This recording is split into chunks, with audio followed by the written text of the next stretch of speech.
네, 오늘 10분 메시지 18번째 갑니다. 이 성령 인도 부분은 우리가 그 구원 믿음의 내용, 확신 갖는 것 다음으로 중요한 게 성령 인도죠. 어떤 면에서는 신자들은 성령 인도가 다예요. 성령 인도를 어떻게 받냐에 따라서 미래가 달라지니까. 자, 그래서 우리가 이런 질문을 한번 해볼 필요가 있어요. 이 메시지를 듣는 분들이 정말 나는 안전한 신앙생활을 하고 있는가? 안전한 신앙생활. 그렇다면 그게 내가 정말 안전한 신앙생활을 하고 있다면은 후대까지 봐야 돼요. 후대, 자손들까지. 내 자녀들은 과연 안전한 신앙생활을 할 수 있을까? 이런 부분까지 봐야 되죠. 그래서 내가 이번에 현장 가서 말씀 공부할 때 어느 분한테 그걸 물어봤어요. 왜 우리 강단 메시지가 사도행전 1장 1절, 1장 3절, 1장 8절을 강조하냐? 왜 이거를 계속 얘기하냐? 지금 이 복음이 없어요. 일반 교회에 예수를 말하지만 자꾸 이제 딴 얘기를 하죠. 본질을 얘기 안 하고. 근데 그분들이 이제 우리는 뭘 강조하죠? 그거를 알고 이제 교회는 복음 그리스도를 강조해야 되는구나. 이걸 지금 강조하잖아요. 강조하는데 왜 138을 또 계속 강조하냐? 이 강조해야 되는 이유에 대해서 지금 자꾸 사람들이 희미해져요. 그래서 그걸 물어봤어요. 왜 138을 자꾸 얘기하냐? 그랬더니 얼른 대답을 확실하게 못 하세요. 그러니까 나도 지금 여기 여러분들한테도 그거 묻고 싶어요. 왜 138을 강조하니까? 그리고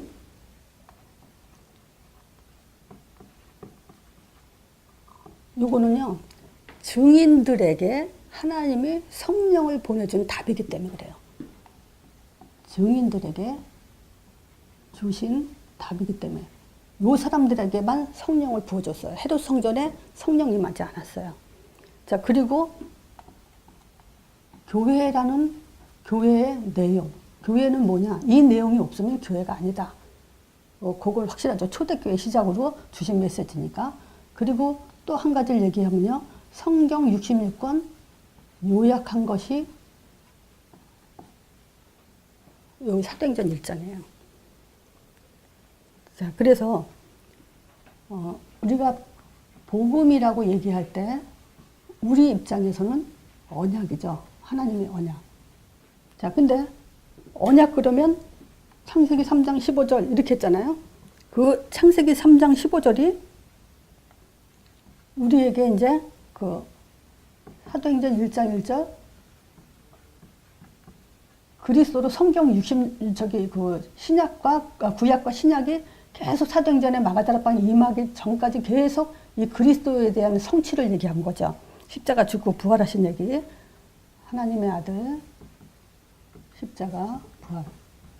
지금 어떤 분은 내가 또 자꾸 이렇게 항상 다니면서 이제 질문도 해요. 그럴 때 빨리빨리 튀어나오지 않는 부분들이 뭐냐면 그리스도는 나오는데 정말 그 사람 머릿속에서 하나님의 아들 십자가 부활을 생각하는 그리스도를 나오는지 우리는 그걸 점검을 해야 돼요. 그냥 그리스도가 아니라 하나님의 아들, 오직 하나님을 볼 수 있는 그 답, 알 수 있는 증거와 십자가에 대한 완전히 다 이뤘다라는 답, 그리고 부활, 승리, 사단머리 박살낸 이거를 가진 그리스도를 지금 자꾸 우리는 사역이라는 것은 바로 그걸 자꾸 확인시켜줘야 돼요. 자, 이 그리스도를 통해서 이제 누가 했냐? 예수님이 했는데 그 이름을 부를 때 하나님 나라, 사도행전 1장 3절 하나님 나라가 임한다는 그 약속된 이름, 이 이름에 이제 힘을 입게 되죠. 자, 그러면서 1장 8절에 마지막 명령, 유언 같은 지상명령이죠. 그리고 뭐 했어요? 다시 재림하신다 그랬어요. 그러니까 이게 지금 성경 66권 한마디로 말하면 요약이에요. 그리고 교회의 내용이고. 그래서 이걸 가지고 우리는 힘과 확신을 가지고 있을 때 방향이 나왔어요. 자, 성령 인도는 뭐냐?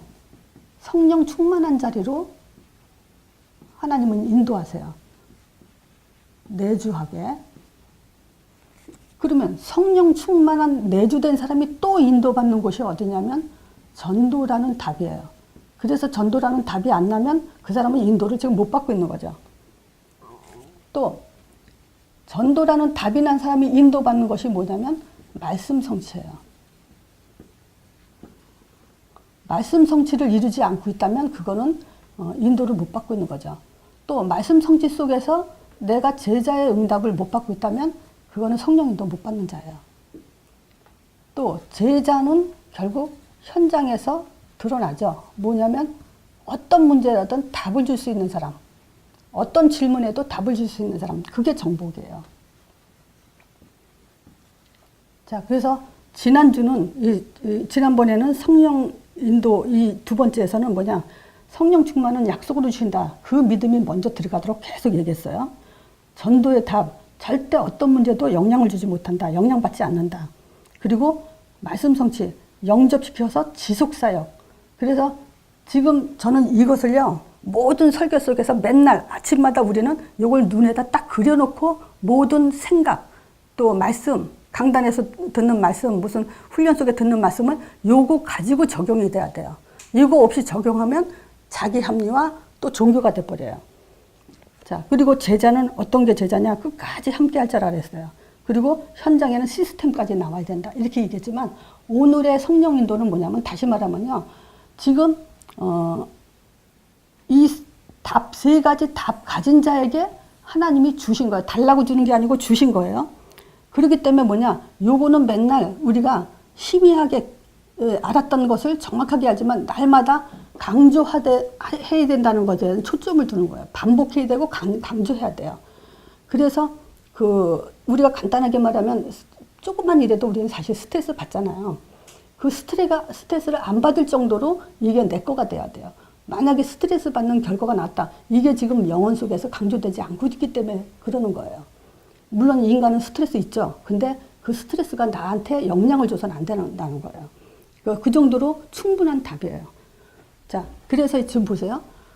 방향이 이제 이 답을 가진 사람의 성령 충만, 이 성령 충만을 받고 있다는 증거가 전도의 답이에요. 전도에 답난 사람이 또 성령 인도 받으면 어떻게 되냐? 말씀 성취를 이루게 돼 있고, 또 성령 인도 받으면 제자 응답 받게 돼 있고, 현장 정복하게 돼 있어요. 요거를 우리가 또 어떻게 할 수 있냐? 아브라함한테 가장 준 축복은 뭐냐면 근원적 축복이에요. 이걸 뭐라 하냐? 성령 충만이 근원적 축복이에요. 또 전도의 문은 뭐냐면 시대마다 우리에게 시대적 축복을 주셨어요. 이걸 뭐 이단들한테 주겠어요? 뭐 종교인들한테 주겠어요? 분명히 언약 잡은 자에게 주죠. 말씀 성취는 기념비적 축복이에요. 말하자면 응답 받아 나가는 성령 인도라는 거예요. 제자 대표적 축복이에요.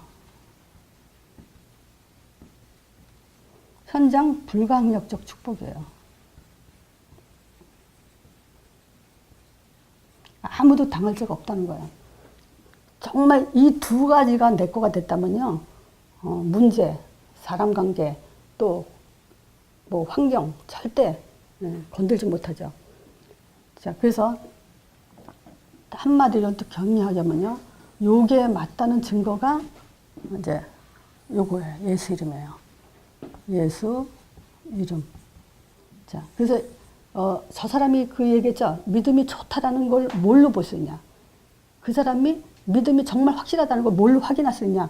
예수 이름에 대한 초점을 두는 것이 요걸 대답이 딱 나오는 것이 믿음을 제대로 갖고 있는 거예요. 그럼 요게 뭐냐? 믿음이에요. 믿음의 그 내용이고, 요 이름을 가지고 또 뭐냐? 내용과 방법. 예수 이름이에요. 그래서 이 이름에는 예수님은 오직 뭐 했죠? 그리스도 사역을 했죠. 그래서 그 이름으로 일어나는 선지자, 제사장, 왕의 성령 역사, 천사와 흑암이 무너진다는 그 이름에 힘을 입는 것이 성령인도 제대로 받고 있는 사람이에요. 자, 그래서 보세요.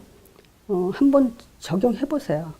내가 문제 속에 있을 때, 감기 걸렸을 때, 무슨 일 있을 때, 이 두 가지 가지고 그 문제가 문제로 안 보일 정도로 되는가, 안 되는가.